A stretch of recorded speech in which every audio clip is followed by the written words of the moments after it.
Welcome back to Worlds 2021, where we are perhaps one game away from deciding the winner between Galatasaray and Beyond Gaming. We are going to jump on straight into draft very quickly, so let's get on into it. Already, Aphelios, Draven, Lucian banned away by Galatasaray, and on the other side, Kennen, Zoe, and Kiana removed by Beyond, who picked red side this time. Yeah, I understand why Beyond picked red side. Honestly, let's be honest, they had 3 pushing lanes in the beginning of the game, and it wasn't really a drafting issue. It was more like of a in-game decision-making that faltered a little bit. And then I like the adaptation that we're now seeing on Galatasaray. They're opting in for the Ryze in the beginning because they understand how important the mid lane pressure was in the beginning. But the adaptation is also coming through from the side of Beyond. They want to take away the misfortune from Alive, who just had a stellar series. Yeah, Alive actually had a really good end to that last game. Obviously, in the early game, struggled. Removing the Lucian makes a lot of sense because you want to take away some of Doggo's pressure in the lane. However, he still gets Misfortune. Alive being put on the Ezreal here means that he's going to just be a little bit more passive down towards that bottom lane. However, Mojito and Bolulu having that combination of Talon and Ryze is so strong. On the other side, MF, Lee, and Syndra have been locked in for Beyond. Yeah, so before, I think 2 days ago actually with Beyond, Maoan played his first Syndra this summer and got his first victory in his entire career on the Syndra. He's now looking to get his second, but I'll be honest, his performance wasn't that stable. He had a good early game performance where he got the priority to move down towards the bottom lane, but after that it still became a bit shaky and reliant on Doggo, and I'm not gonna lie to you, this whole series for Beyond Gaming so far still feels like it's relying very heavily on Doggo. I will just, as a note, say Maoan has played since 2020 and had 4 games on Syndra before that, so it's not like he's played the champion 50 times and only won on it once. It was his 5th ever game on it. Alongside that, we are going to get on into this next phase of bans. I'm a tiny bit confused because it looks like no bans are coming up on our screen. So we'll find out what these bans are as soon as we can. Obviously, apologies that we cannot see them on the screen right now. But there are bans happening. We are working our way through. I'm guessing there's at least some Leona, Amumu-ish ban coming out. You already have the Misfortune, right? You're trying to take away some of this heavy engage. Wonder if we're finally going to be seeing some Rakan as well coming into this one. And it wouldn't surprise me either if Kino in the end would end up having that last pick. But it's not only here. We can see it on the LED screens behind them as well. It's not really showing up at the moment. So we can only speculate so far. And we only have the top 3 first pick coming through so far. Yep. So on either side, it's AD carries, junglers, and mid laners locked in. So we've got supports and top left, as you say, and we'll see where we go. Just sorting things out as we jump on out of the lobby for a second, and we'll get everything rectified and we'll get back in.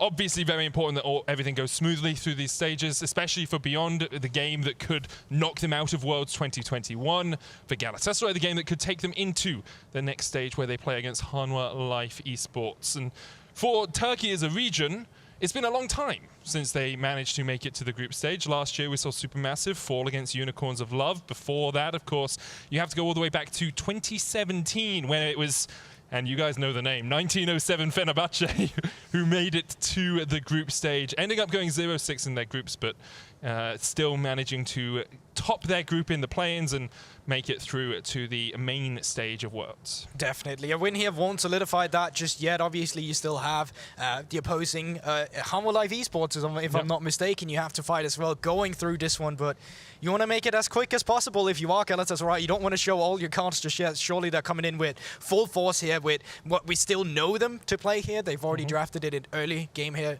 in the beginning. And speaking of setting up the draft, I think we need to talk about Beyond setup in general.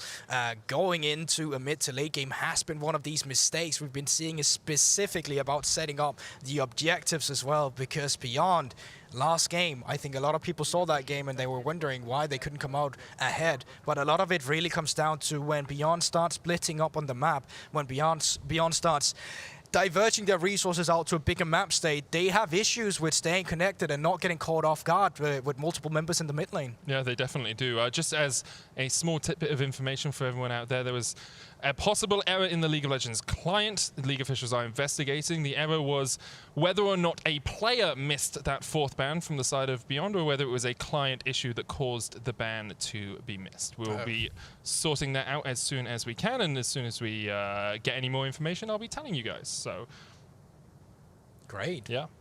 this is the point where you start to talk about something else. Like, I have to do the spiel of like what I've been told in my ear while you were talking, and now you go, okay, let's talk about this new thing. You're putting so much pressure on the new guy, Medic. You need to be the bigger person here. You need to, you know, show me the ropes a little bit. And I'm glad you're explaining it to me, giving me a little I could have lesson. done this beforehand, though, let's be honest. You don't usually anticipate technical pauses. I will say every ban and pick up until that point will remain the same. So we still have the Ryze. I've written Mojito instead of Talon, but Ryze, Talon, But honestly, Ezreal. it does make sense, Exactly. just because like Talon for Mojito has been such a, it's quickly for me at least becoming such a signature champion. This was a guy already before coming into the tournament who did really well when resources was put into him by his team.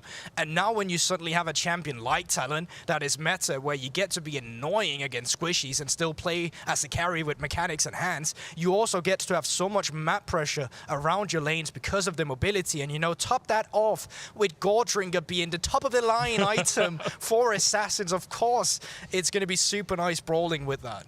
It definitely works out really well for him, and we love to see Mojito going up towards the top side of the map, teaming up with Bolulu and then moving towards Crazy. That's my expectation in this game as well. I thought it was a little bit slow for Galatasaray in Game 2, where Bolulu didn't really get to use his Destiny, didn't really get around the map, and that's, of course, because Beyond was so proactive and we're putting them behind. But this game, you want to see more movement from Bolulu on that Ryze. You want to see him moving into those side lanes and using the pressure he can generate mid to team up with Mojito. Yeah, one thing is already, of course, that Galatasaray loves to have a slow game time. If you've been familiar with the team, slowest average game time almost coming into this one. 33 minutes in victories, which is absolutely insane when you have the huge gold leads that Galatasaray do have. But they do also win when they have gold leads. That's just been the biggest surprise to me going into today's series is they've been coming back in a lot of these games. Yeah. And a lot of that is on Beyond themselves. I think a person who has a lot of responsibility going into this next series, it's no longer going to be Doggo, because we can talk about him all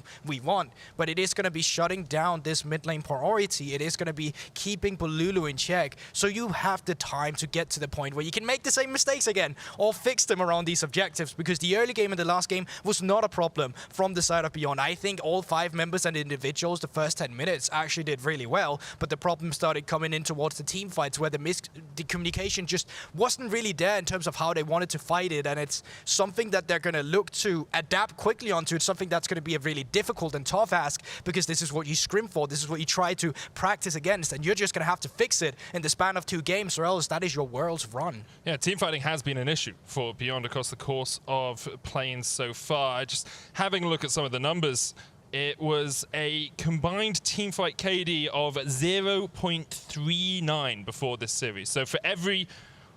well, this is hard to describe. Basically, for every kill they get, they die 3 times. It's like a 1-to-4 ratio more, but like still, it's incredible that they aren't able to fight out these team fights as well. On the other side, Galatasaray about a 1-for-1 ratio. In the TCL, they're a lot better than that, but their team fighting has still been a point of strength through planes, whereas Beyond Gaming have really struggled around those larger grouped fights, especially around objectives, and a lot of it comes down to their objective setup. Their vision control, their warding lines aren't quite as strong as some of the other teams we've seen, and today as Galatasaray. Yeah, and it also begs the question, what is it really that we want to play around? Because, you know, we've seen the Jays as well from Liang, we saw the Irelia, and it just looks like these champions are getting punished as well in the top lane, because even when they are getting leads down towards the bottom side, he is struggling with what he's been given essentially, and it always creates a path, not completely back into the game, but gold income that you can try and get back and grasp from the side of Galatasaray coming up there. And I would love to see if we could get something like the Tam Kench we saw yesterday from Liang, or like another tank or bruiser that's easier to survive with up in this top side. I mean, even an On, if you want to pair it up with Misfortune, Braum, or you already have the Misfortune for yourself here, really, so you obviously have your win conditions to play for. It is tough as well, though, for Beyond, because traditionally when they've wanted to play tanks, it's PK who's come in and played those tanks. Yeah. So he's the on player. He's, you know, Set is kind of an off bruiser, but PK is the one that you bring in to play Set, whereas Liang is much more aggressive. You know, Camille, Gwen, Jace, Kennen, people that can really put the hurt down in that top lane. And while we do have a moment, because we're still waiting to get this everything rectified here, I do want to talk a little bit about Beyond and about the PCS generally as a region, because I think watching them, they had a strong performance in their region. You know, they took PSG to 5 games. They beat them in the first round and then lost to them in the finals, losing 3-2. But they were still a very strong team. Their coordination, their macro, and their map play was very good. But I think a lot of people will look to the PCS and say, hey, they should be challenging to make it all the way to groups every single time. And I think that's a little bit unfair on the region. Like, historically, PSG, Talon, yeah, they've done really well. And first seeds tend to get into the group and go like 1 of 5, 1 of 4, or thereabouts. And PSG Talon has been consistent for this region, but the second seed from PCS doesn't really usually make it to groups. Usually they get knocked out in play-ins. Usually they don't even make it into the knockout round of play-ins. So I think for Beyond, although they will be a little bit disappointed with how this is going today, how this best of 5 is going, it's still a strong performance by them to make it into the knockout stage. And if they can manage to pick up this and get into the second round of play-ins knockouts, that's a strong showing from the PCS. I was speaking to some of the other guys about this team specifically as well with Beyond, because coming into the tournament, we were talking about how, you know what, they did take PSG to 5-game series, and PSG is a solid team, as we already have seen at the MSI stage. But one of the things that Beyond did so well is that they know PSG as a team. Yeah.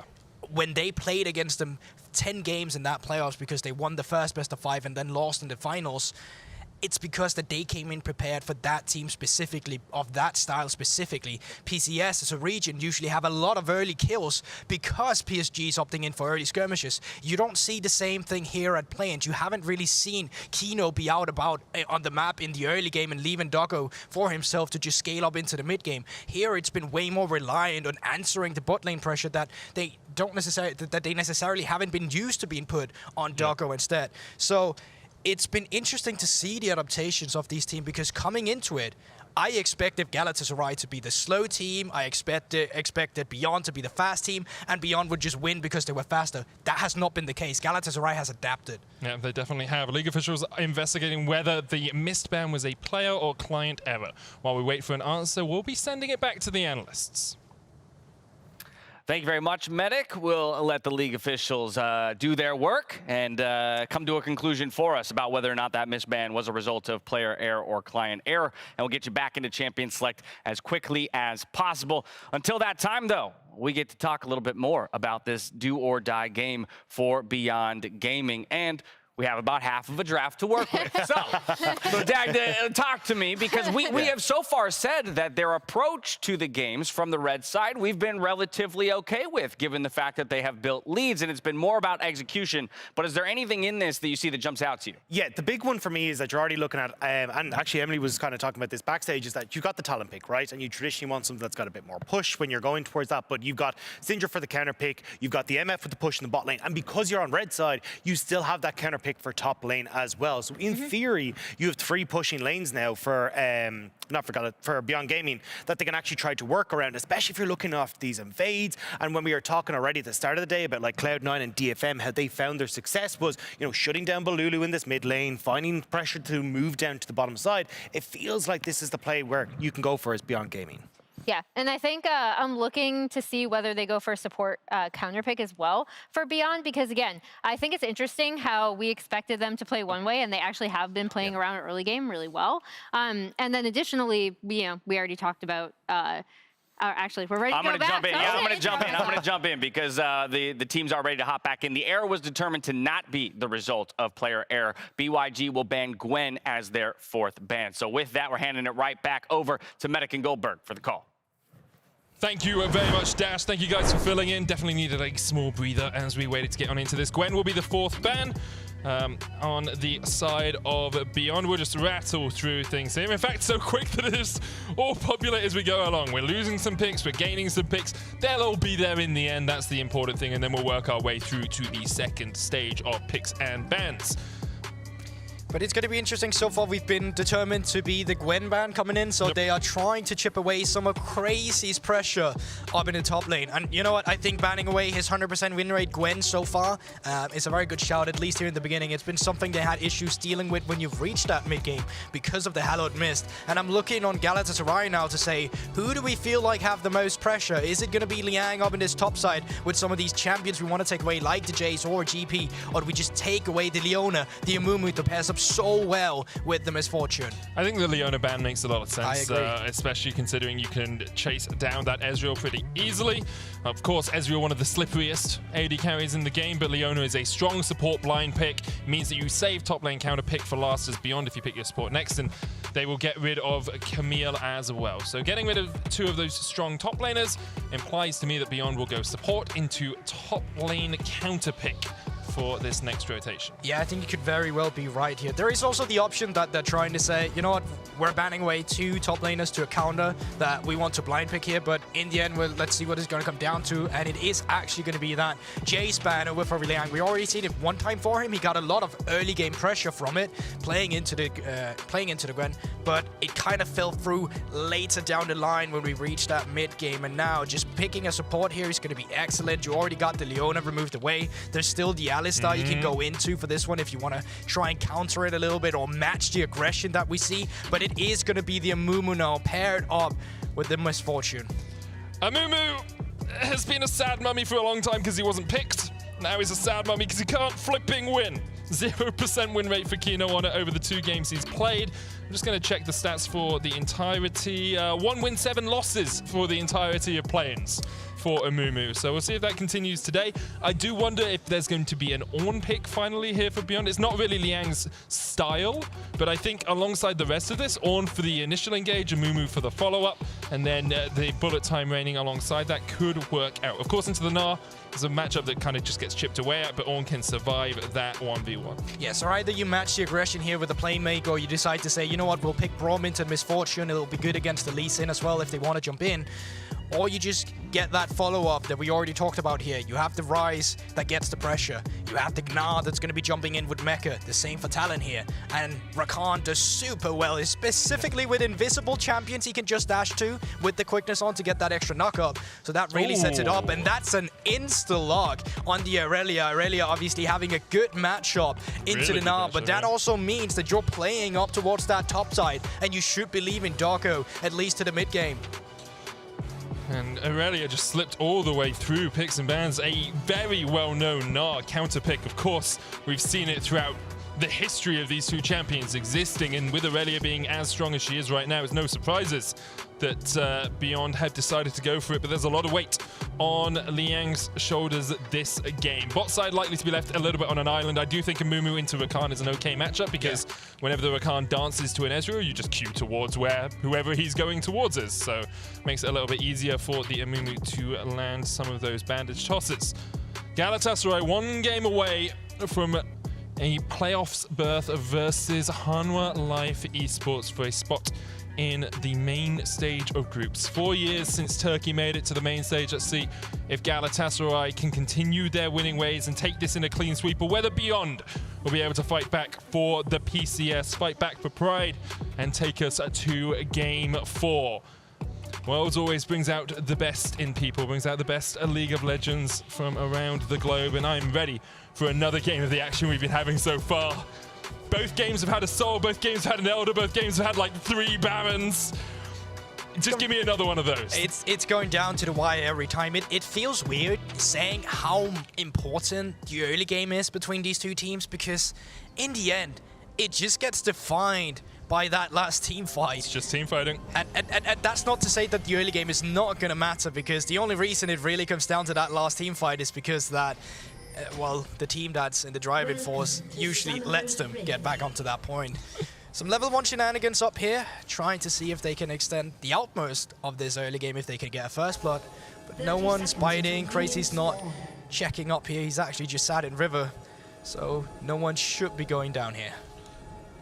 And no one spotted out the 4-1 split there. What you do is you go through lack of vision through Fog of War for the top 4, and then Liang positions down towards the bottom side of the bush, hoping that if an enemy top lane is in that bush, they path up towards where their tower would be, and then there's 4 people with waiting arms out for them. 100 Thieves there from Kino. Feels a little bit weird that he decided to go against his own team, but sure. I mean, he just really wanted a hoodie. Anyways. Maybe he's a big Abadage fan. Yeah, that could be as well. Bot laners will be leashing their junglers here, moving up towards the top side of the map. It feels like it has been a staple for this series so far. Yep. And it certainly makes sense in the term of wanting to stabilize your Gnar as Galatasaray, and on the side of Beyond Gaming, obviously wanting to extend the lead that you can get with an explosive matchup like the Irelia into Gnar. Crazy getting a little bit harassed down in the first couple of levels. Mojito showed us in game 1 that this Talon has a relatively fast clear. Of course, we all saw it earlier on in play-ins as well, but expectations are he should be able to outmatch Husha on this first rotation, usually by about a camp or so across the course of all 6 of them. Kino here trying to trade in, lands the bandage shot onto Zergsting, but Zergsting with the passive shield is still pretty tanky. It's a Guardian into Aftershock matchup, so Kino will be very happy to jump in like that because he knows he has his Aftershock to walk away, whereas the Guardian, of course, after that shield is procced, you don't get it. That's the mobility you're looking to work with, just because if you tank up the bandage touch, you can just battle dance. Oh, wow, Kino already forced a flash. Bandage touch available, and Kino's going to try and turn this one around, but the Ignite is already ticking, exhaust going down as well.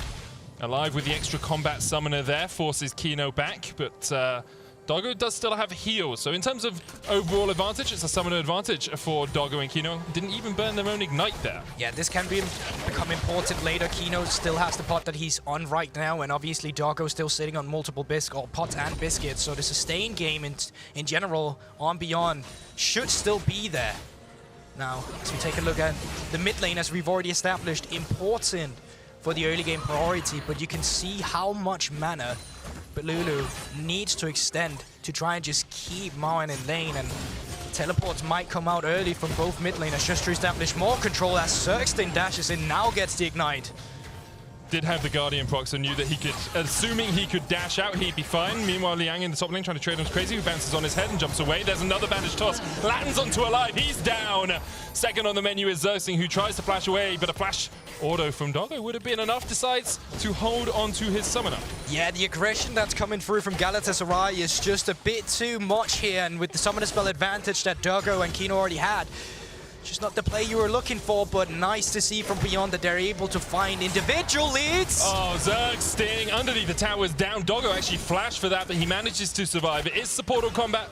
1-0 in bottom lane, and Kino didn't give an assist over to Doggo. Meanwhile, Mojito trying to make something happen on the top lane, but this wave not in the best of states for him to go for the dive. Instead, Liang will back. And actually, looks like he'd probably have to TP into this, because otherwise it's just going to really slow push against him.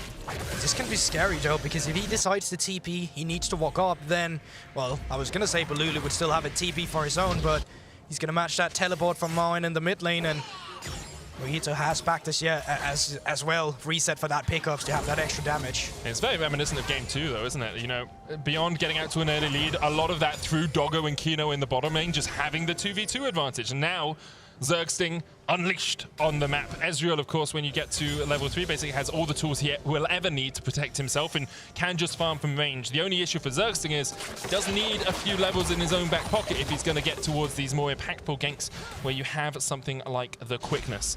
Expectations are Zergsting will try and get up towards that level 6 and probably just leave his bot lane partner alone for a while. Yeah, but especially if you can get level 6 on this Amumu and Misfortune before the Rakan starts having his flash up again, the CC chain that you're able to put down on people there is going to be too much. And now, speaking of that priority, Maoan get the priority in the mid lane, moves up towards the top side, forces Crazy to back, so they don't get the dive, but Crazy's losing resources.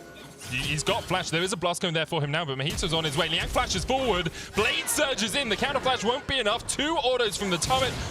Well, Mojito dives in and will smite the kill. Also going to catch this entire wave, instead given over to Bolulu. Yeah, so they won't lose too much. Crazy can just TP into the mid lane, so that means Bolulu won't be losing any waves there. So there you see it. It's a one-for-one trade and a super nice little macro play to go for here. So once Bolulu pushes in the top side, he can recall himself, go back to the mid lane, while Crazy is clearing in the mid lane here. So super nice to see from the side of Galatasaray, but also Liang stepping up in a position where he has been giving the counter matchup in a series where he so far haven't been able to leave his mark. It's definitely something Liang needs to do, getting that Irelia for the final pick here. And we can see it looks like relatively even to start it off. Liang using Fog of War relatively well just to dodge back, get a couple of auto attacks in here and there. And then at this point, as soon as Crazy flashes away and you still have Blade Surge, it's an easy kill for Liang. Yeah, I think it's super cute done by Liang there, just flashing forward, waiting for the own flash of the Gnar to come through where you then Blade Surge. And all in all, Crazy just being a bit too... Crazy? Yeah, I guess that's... He could have been a bit more patient in terms of waiting for his jungler. Yeah. He's pathing the wrong way here. Vanguard's Edge coming out and Crazy jumps across, but there is Husha. And, whoa, okay. Husha? Is that just respecting the fact Mojito could be there? Yeah, I think the mistiming there on the Nabor, he thought he was going to come through, and therefore he didn't want to take the Sonic Wave to get knocked in, and because of that, Crazy just gets to walk out of that one. Crazy should have been dead, and now the response down in bottom lane. Heal used there by Doggo to try and get away with the room. Prison lands. There's the grand entrance. Zergsting taking the kill isn't the best, and the Ignite will tick him down, so it's a 1-for-1 trade in the bottom lane with the support getting the kill. That's the big thing, though. The fact that Doggo don't get to pick up the minion wave, and there, once again, we see the battle of the mid laners. It's pushing in the mid lane, not so you can extend the pressure for tower plating, but so you can expend it in the side lanes instead, and that's so pivotal for this series. You can see Galatasaray have opted into attack the bot side instead of the top side, and Beyond Gaming, they've done the opposite. They are now the team going for the Irelia up towards the top side. Yeah, 900 gold ahead already for Liang. It's having a stormer start to this game, and Beyond about 1,300 gold in the lead on the start of what would be a pretty epic comeback, let's be honest. 2-0 down, both games that, if you look back at them, you'll see very key moments where they could have won or should have won them. And Galatasaray have been able to fight back well, but Beyond now need to reverse sweep if they're going to make it into that knockout match against Hanwha Life. It's one of those weird scenarios where you watch the game, you see the entire early to mid game, and you're like, wow, this team is super good at getting the control. But the problem is, in the end, if you can't kill the enemy nexus, you don't deserve to get that win. And that's what it's all about. Very true, Gulborg. It's a tip I'll take into my solo queue games from now on. I type it to my teams at the start, be like, hey guys, we don't kill the enemy nexus, we don't deserve to win. And then all my opponents surrender at 15 anyway, so it's fine. Alive here, paying respect to the fact that he is by himself on this bottom lane. We'll have a look for that CC chain you were talking about earlier, because Amumu and MF, a single bandage toss can spell death, and there it is, flash bandage, bullet time, jumped away from there. Zergsting will pay with his life for the fact that Alive was slightly out of position and had to burn his flash. Yeah, obviously bandage touch, you run, or you drag yourself towards the enemy, so he follows him with the Arcane Shift there as well. Nice done by Zergsting, who sacrifices his own life for it, but the cross map is coming through at the same time. Rift Herald, it has been picked up by Mojito, and now all of a sudden Liang is forced back on the Irelia, so the center of attention for Beyond Gaming has been switched around. It's no longer about that top side, now it's about Doggo in the mid lane, or bot lane rather, and because of that, Galatasaray is extending their own pressure up here. Yeah, it looks like it's going to be full 5 plates here in the top side. Liang with the Vanguard's Edge. Actually, the plates don't quite form. Mojito tanking up the tower there. Rift Herald still charging in. Liang going back in with the Defiant Dance, and will be able to survive. Rift Herald goes down, and the tower also is alive there. Dragon taken down towards the bottom side of the map. So Beyond, what did they get out of this? Well, they got 3 plates in the bottom lane, they got the kill, and they lost 4 plates in the top lane. So overall, depends if you equate a Dragon's gold to a plate, which I do. I think Beyond got out on the good side of that. Once again, Zergsting, that Ignite's gonna kill you, my man. Oh, no. He dies for Bolulu.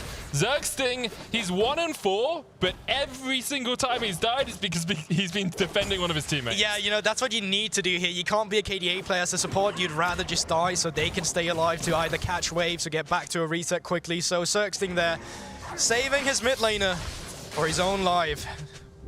Sad. Importantly, though, Kino is the one picking up the majority of these kills, actually. 3-0-2, that Ignite has been doing work for him. And as much as, you know, getting an earlier mythic on a support is great and it works well for you, it's not as impactful as getting, you know, those extra items on Misfortune or those extra items on Syndra. So if Galatasaray look at this, they'll say, okay, our support's down 1,000 gold right now. That's not the end of the world. We can still manage to play back from this sort of position. We still have pretty strong Bolulu in the mid lane on this Ryze. We still have Ezreal who can scale up as the game goes on. And that's the thing, because right now, for Beyond Gaming, I see a 2k gold lead, but I'm not feeling confident in this just yet. I mean, that's because last game they threw a 10,000 gold lead. Exactly, because of this. This is not the issues of Beyond. They've clearly displayed that they know how to play the early game. But the problem comes in once we reach that mid game, and the problem comes in once Galatasaray gets to excel themselves out on the side lanes, because they have Ryze. They get to play 2 solo laners in the same lane if they want to shadow each other, if they want to look for picks. And that's where I want to see Beyond Gaming have that better setup. But right now, they're having a stellar early game. They definitely are. Kino actually having a really strong game as well. He's been consistently underperforming, I think, through this playoffs here on this Amumu. He's finding picks, he's finding those bandage tosses, he's finding his man every single time, and perhaps he's going to break the curse that is the sad mummy this series and this tournament. Only won 1 out of the 8 games he's been played in. Yeah, but so far the mission control is so good from beyond as well. You can see up towards the top side, it's lit with wards. And the little vision that Galatasaray is trying to put down, they're able to at least clear it out here with the pressure that they have. And this is the luxury you get when you have pressure in lanes. Mid lane pushed in, you have first move up towards the top side with Liang here. Mojito's on the tower. Can defend for the moment. Realm Warp available. There's the TP down towards the mid lane. Mojito's going to try and clear the South Shadow Assault being used as well. Kino already used the Curse of the Sad Mummy, and he's still surviving. Will get shut down. Liang now the next target. Bolulu trying to do what he can. Zergsting on his way. Look at the flank. Here's the quickness. And get down with it. Husha with a great kick will knock them away. Liang though's going to get chased down. Crazy and Bolulu will secure it. And Galatasaray able to fight back in the top lane. And these are the picks we're talking about. You're overextending here as Beyond Gaming. Kino, you had just been complimenting him, and then they go too far forward under the tower. Mojito still had his ultimate. And I mean, really nicely response from Zergsting. He's actually still up here. Gnar is falling. Crazy, still has flash. Unleash power going out. Crazy, yeah, he's dead. Too much damage from the side of Beyond. Zergsting was there to defend, but Crazy decided not to invest any of his resources. No summoner to get out of that one. Yeah, fair enough. Zergsting didn't have the flash either, so he couldn't flash Battle Dance to get the Guardian on either, so there's really no reason to risk those summoner spells there. There is 1 minute and 20 seconds until the second Drake of the map will be respawned. And that also means that you probably want to have your fighting tools for that objective. Let's have another look at this fight in the top lane, because as you say, what I love from Mojito here is he's just trying to clear out this wave. He even uses the ultimate as we come back out of it. Yeah, it's also just, it's not really timed so well between the two Beyond members here. Kino is coming in investing everything, but Liang is just charging off his W. And then the real hero of this play is Zergsting, that's coming in for the Dream flank, forcing 2 summoner spells. Oh, because if they didn't, that would have just been the nicest 3-man knock-up in the world. It's one of those really long rotations from the support, because you saw Bolulu. I thought they were going to Realm Warp in. Instead, Bolulu uses the TP, which does make sense because Realm Warp can be used to continue the chase after you have that initial play. And Zergsting then made his way the long way around. Let's have a look at where we are in terms of gold. 80 carry difference. Doggo, 5 plates in the bottom lane. Now 2,400 gold ahead on this MF. Top lane as well. A huge advantage for Liang. Mojito, though, did pick up the shutdown on Kino. So we'll have to see and keep your eyes on that Trickster Talon through these fights. Because if he can get onto Doggo, who very wisely has gone Eclipse for the extra shield, we have to see how that balance plays out in team fights. And that's the pressure there also is on Maoan now in these team fights, because you kind of want to save your scatter for the Gnar jumping in or for the Talon coming in. Yeah. You want to make the life for Doggo as easy as possible. And good thing for you, you have a fed Irelia now that can create some issues for the enemy, so there's 2 points of attention you're going to be having. But just due to the pressure and due to Galatasaray right now in this moment, and finding it in them to go for a team fight, they're going to let that Drake go over to Beyond Gaming again. Liang respecting the fact that he might meet a jungler off towards the top side, backs away before the tower goes down. First tower of the game for Galatasaray, up towards that top lane. Dragon secured, as you say, for Beyond the Cloud. It is an Infernal Soul, so no Ocean Soul this game, but TP's coming in. They're looking to collapse here on Mojito and on Crazy. Might actually just be looking for the Rift Herald. Mojito has a good flank position. Bolulu no TP, and he's down towards the bottom side. This would be a numbers advantage for Beyond. Zergsting will know that he shouldn't face check this. Yeah.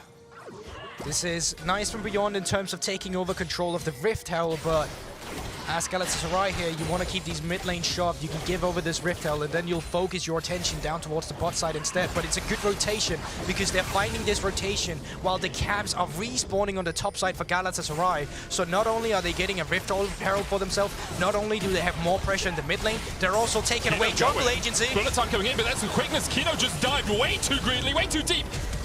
Bullet time will do a huge amount of damage, as with the Curse of the Sad Mummy. You can see Doggo is able to get one kill out of it. Mojito trying to do what he can with the Shadow Assault as well. Irelia TPing in. Husha diving onto the back. Will get one, but he's taken out as well. Crazy now with Bolulu, but Bolulu flashes forward. Rune Prison Zergsting diving in. The dodge from Doggo, able to get the counter shut down. Crazy now trying to trade back onto Maoan, but he might need to get out of this one. Does still have the flash. The chase in from Liang, who has no flash of his own. Crazy should be able to escape. Yeah, flashes the Vanguard's edge. In the end, a 4 for 3 in favor of Beyond. It looked like Kino once again was diving too far forward, but as you said, it is still in favor of Beyond. They get the mid lane turret.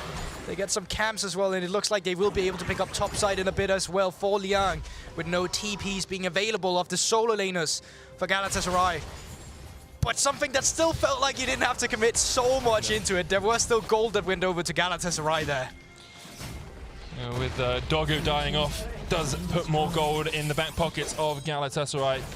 Beyond still very much in control of this game. You can see the binding hits onto Zergsting, and at this point I'm like, okay, just back off instead of going for the flash Curse of the Sad Mummy. Yeah, exactly. It seemed like they went a bit too far forward there, and as soon as the collapse starting to come in here, you have to invest the TP at the same time, because it is Husha tempts himself of going off the 1v1. I think at this point, it's nicely done by Bolulu, but at the same time, it's also disrespecting what the champions of Beyond Gaming will do. So Zergsting dashing in at the same time, he's just giving away his life for nothing, realistically, there. I think the debate is, you saw that Bolulu got a 500 gold shutdown. Is getting that 500 gold worth giving 300 more gold over to Doggo? Because if it is, then sure. I mean, Zergsting already has been doing a good job of just sacrificing his life for solo laners this game. So, you know, might as well just sacrifice your support for that shutdown. And with the full lethality misfortune being built up here, Eclipse Yumu's Umbral Glaive will give more vision control over to Beyond, and with that Scryer's Bloom, they spot out Mojito and Bolulu down towards this bottom side of the map. 2 minutes on the Infernal. 4,000 gold the lead here for Beyond. We have seen them lose from this position before, but they are once again in the lead in a very strong spot, fighting for their lives here at Worlds 2021. A win here would possibly be the start of their comeback. However, a win for Galatasaray would take them through to tomorrow, where they face Hanwha Life Esports. So let's actually see how they deal with this setup this time around. There's no need to go for it just yet, as there still is 1 minute and 30 seconds, so it's still a couple waves before that. The Drake is really going to matter. They're clearing out some aggressive vision in the early game, but they still need to be careful, as the area around the Drakes is still dominated by Galatasaray with their warding. So seems like they don't care about that just yet, and they just want to accelerate the pressure with the Rift Hell. Nicely done here by Galatasaray, or Beyond Gaming rather, pushing in the mid lane, collapsing on the bottom side, and you should be able to get a second charge with Rift Hell after this one. I feel like you didn't really need to lose Rift Hell's health on that first charge. Could have just chipped away at the tower a bit quicker and it would have gone down. They will still get a second charge in, as you say, towards the inhibitor tower. Only 19 minutes into the game. Might be a bit early for an inhibitor, but Kino is looking for kills instead. Already they killed off Zergsting. Husha diving onto the backline, as well as Mojito has to use the Shadow Assault, but he's already down. Gnar coming in. Crazy not TPing, instead recalling. Inhibitor will be taken in the bottom lane here. Now, the important thing with this for Beyond is they have to use this pressure. Crazy continues to push on the top side. Liang chipped away at by alive. Flawless Duet will land. And when we talk about taking early inhibitors, it's not that necessarily taking the inhibitor is bad.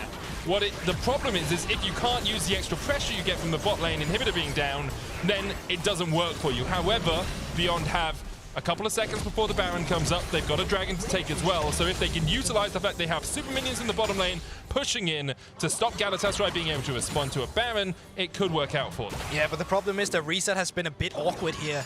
You have TP in a bit from Maoan, so he can just recall and then TP into the Drake. But as it looks right now from Galatasaray, they're not even going to contest this one. This is going to be a free soul point going over to Beyond, setting them up nicely for an Infernal Drake in 5 minutes.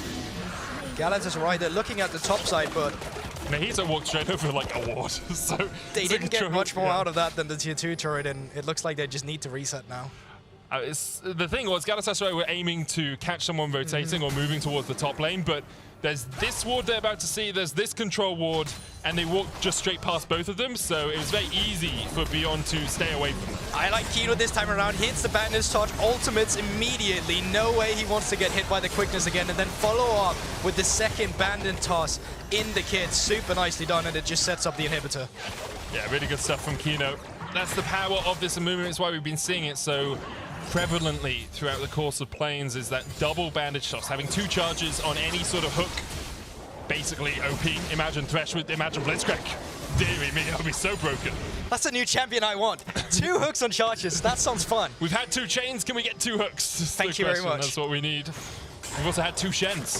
WTF. Whoa. Beyond pushing for this top side. This game is very much in their hands. 5,000 gold ahead. Bolulu in a strong position. Seraph's complete. I like the fact he's got that second item here. Let me correct you there. Just like all the games so far, this is very much in Beyond's hands. And they're now having the priority around the top side of the map. They're having Liang push in the mid lane. And there's no counter response from Galatasaray because essentially there's nothing you can do right now. You're waiting for that one key moment where you catch Beyond slipping, where you catch someone off guard. You start getting that pressure back on the map. Issue is just how far behind you are. 1,000 gold in the top lane, 3,000, 4,000 in the AD position. Bolulu's in a good spot. You know, he's got 2 items. There's not much magic resist on the other side, but it feels like a very uphill climb for Galatasaray to be able to do anything here. Baron available, total vision control for Beyond on that top side jungle. And they will just continue to chip away at these towers, slowly bleeding Galatasaray out of this game. Completely no camps to take. Well, they're taking away the remaining camps as well. Can go for their own camp respawn timers, can go for reset and then set up the defensive vision again, or the aggressive vision again, rather. It's like they're just looking for a potential pick. Zergsting isn't really the target you want. Flawless duet coming out from Liang. They look for Mojito instead, but Zergsting, of course, can just dance his way out of a fight. Kino, though, once again in the fog of war, in the darkness here, puts the ward over the wall to distract Crazy, and that will be swept. Down towards the bottom side. Bolulu is picking up a lot of these super minion waves that you were talking about with the inhibitor. This pressure that they've been gaining off the bot lane has given them some towers up towards the top and towards the mid lane here, but it hasn't resulted in a Baron just yet. So as Galatasaray, you're taking all the free resources you can get at this point. And now when the resets are finally coming through from Beyond, you need to be able to take control over your own blue side jungle again, because if the vision stays lit like this for Beyond, then it becomes problematic if a Baron starts getting started up. Mojito walks over a slew of wards, just a plethora of them, basically entirely on vision the entire time he walks through this jungle. He'll clear a couple of them out. Husha and Liang are in the vicinity, so could make something happen if they wanted to, but they decide they just want to continue to deny as much awareness as possible. Now, that bot lane inhibitor back up in 45 seconds. As you say, Beyond have been able to take some towers out of it. They've extended their gold lead by about 2,000 across the course of that inhibitor being down. They're now up to 6,000 gold ahead, but Galatasaray are starting to get some of these items under their belts. You know, 2 items on their AD carry, 2 items on their mid laner. Whereas obviously on the other side, Doggo has 4 items. Yeah, I know. You're trying to make it sound good. It's like, oh yeah, he's got 2 items, but on the other hand, we have Doggo Premier with 4 items. The guy she told you not to worry about. Exactly. Before he was a Chihuahua, now he's this massive Alsatian, just too strong. You could say his bite is worse than his bark. It surely is, yeah. And then looks like Baron won't be the deciding factor of this game. It looks like they just want to take it slow. It's harder to throw at a Drake. Oh, they actually get a good pick here. Stunned and alive is not that anymore. Kino gets the kill. Quickness coming out as Mojito tries to escape. They will be able to retreat for the moment.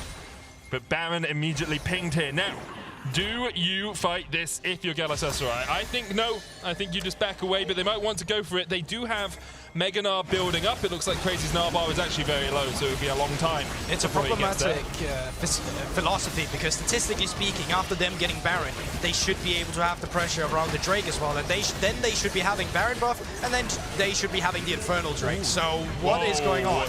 Okay, they were trying to realm warp into it, maybe thinking that Beyond had reset, and they could realm warp, or using the realm warp for vision, of course. You could have thrown in an invisible Talon, actually, but TP is coming through here now. They're collapsing. No realm warp available for Galatasaray. Liang on a good flank position. Flawless duet lands. Bolulu flashes.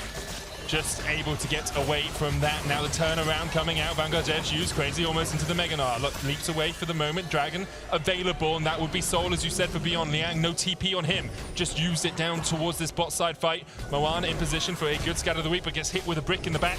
Mojito dives over onto the Infernal Dragon. Let's see how these 2 teams set up. You just have to wait out the Mega Gnar. You don't have to do anything else than that. This is slowly but surely becoming into your favorable position, but you still don't have the bot lane vision, and all of a sudden the Drake has been started up by Galatasaray. Zergsting has no quickness. It's about 3, 4, 5 seconds away. Hand it down with me. Zergsting will be looking for that. Has the flash, has the quickness, has the fog of war. Dragon started, secured, and that's Infernal Soul going over to Beyond. Kino dives onto the backline. Zergsting trying to get away, but already the damage is good from Beyond. Bolulu caught out. He steps into the middle. Already he's burst down. And you have to feel this is it. You have to feel this is done. Beyond will strike back against Galatasaray. Yeah, Beyond is finally making it happen. Crazy, he's doing his best. Going into the Mecha Knight here, actually. Yeah, it's not going to be able to get away from this one. Doggo flashes just for good measure. But Beyond finally able to use the fact they had a huge early game lead to hopefully close this one out. Although Mojito's up in 12, Zergsting's up in 8. Against Baroned up minions, I don't know if they can defend. I think they're going for the end here. This is finally what you get from having these priority lanes, punishing the blind pick Gnar, knowing that Bolulu would go for the Ryze here to get the Syndra with priority, and now on the brink of taking down the Nexus for the first time for Beyond in this best of 5 series. Beyond will not go quietly into the night. Their World's Run is not done yet. They take down Galatasaray and they get their first win of this series. And that's how it's supposed to be done. That's what we wanted to see from Beyond. Take control of the early game, bring that control into the mid game with the objective stacking, and then just take care of your opponent with the massive gold lead that you have.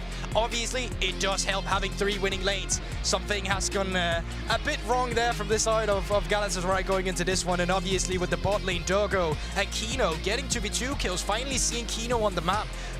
Despite him having some slip-ups here and there, I would say that the overall performance in this game tree from him was really nice.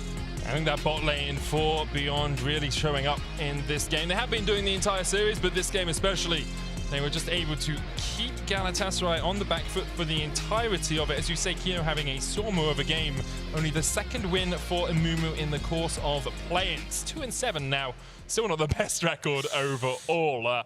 I'm very much looking forward to the next game of the series. Of course, Galatasaray just need to shore up that early game, because in mid to late game team fights, when they're even, they're in such a strong position. They're so good at team fighting. We'll see if they can continue it through the rest of the series. There is more of the series still to come, but for now, here's a listen in on Pieces Team Communications with Sounds of the Game presented by Bose. I'm gonna TP. Go over. TPing. Going. Yeah. We kill everyone. All no flash. Leona. These two no flash. Leona. Nice. Get me! Good. Yeah. Focus. Graves. No flash, Graves. Just go forward to trend. Calista. Okay, barrel. I'm hitting barrel. I'm hitting Calista with Chachi, okay? Yep. No flash. I'm hitting GP. I'm throwing GP. Kill them!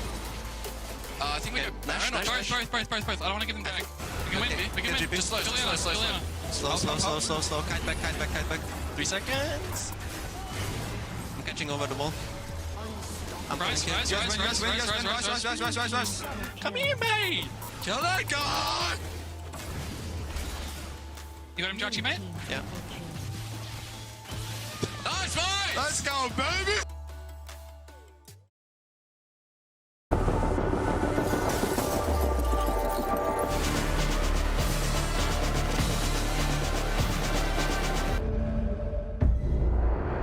The magical power of the realm is a mystery. Like a guardian, it is with you always. Defending you, charging you, watching over you like... Actually, it's not magic. It's this Cisco network. The power behind every gank, every combo, every mind-blowing moment. At League of Legends World Championships.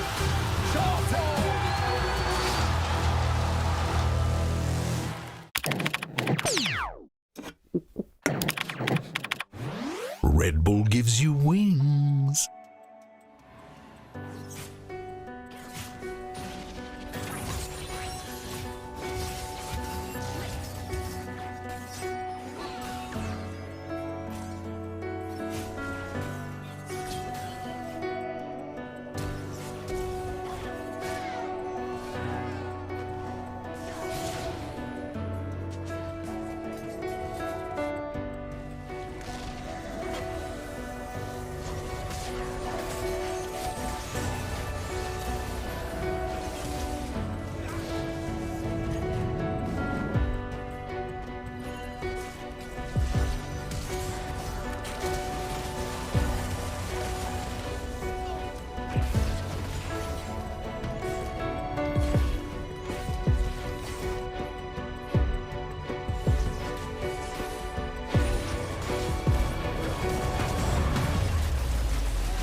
Welcome back to the State Farm Analyst Desk. Beyond Gaming showing signs of life here in our best of 5. The series score now stands at 2-1. Still plenty of work to be done, but it's good to see them get a win and do it in the fashion in which they did, and we're going to dive straight into it. First, by closing the loop on that draft that we were able to see just half of before the game started up. So, Emily, turning to you first, when it comes to how each of them ended up rounding out the compositions, how do you feel?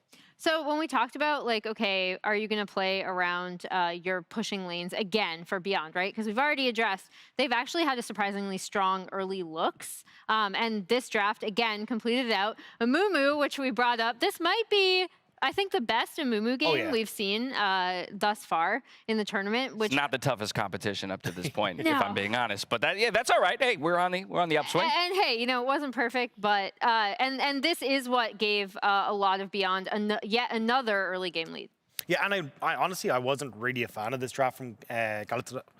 God, my brain's gone on it. That's but all right. Yeah, I wasn't a big fan because Medic's infecting us all. I know, yeah. But basically what I was looking at was, okay, cool, we already talked about it a little bit, was like you've already got the losing lanes around the Talon, but then you go and you pick the Rakan into the Amumu. Like, one of Rakan's big strengths is, hey, I can dash and flash and move around and you can't really catch me, but Amumu's got the double bandage toss, he's got that big AoE, you end up blocking him down, we see the early double kill on the bot side as a result. Like, it really felt like there was no real answers here for Galatasaray. Well, Galatasaray, I got you. Don't worry about it. Thank you. But that's the thing. I think it's important that we call out that, hey, the Amumu, yes, found success, but a lot of it is because the lead was generated in the bot lane. Yes, we're going to see an early kill here up to the top lane, but at this point, it had already been in the 2v2 that the MF and the Amumu had found, a win. And here again with the flash follow on the ultimate, while there was still some messiness on the side of Beyond Gaming, they did continue to push that early lead forward. Yeah, and one thing that Goldberg brought up on cast when they were talking about the draft was how both of these teams have approached that bot lane 2v2. There hasn't been as much roaming from them. And we saw very early on, Galatasaray contested. So, like, you already have your losing lanes topside, right, that Doggo already talked about. But then Galatasaray, this bot lane 2v2 was testing the contesting the MF Amumu. And then they lose out on that trade early, which yet again snowballs this early game for Beyond Gaming. And then, hey, guess who fought better around objectives this game? It was the team that won. It was Beyond Gaming. That one I know the answer to.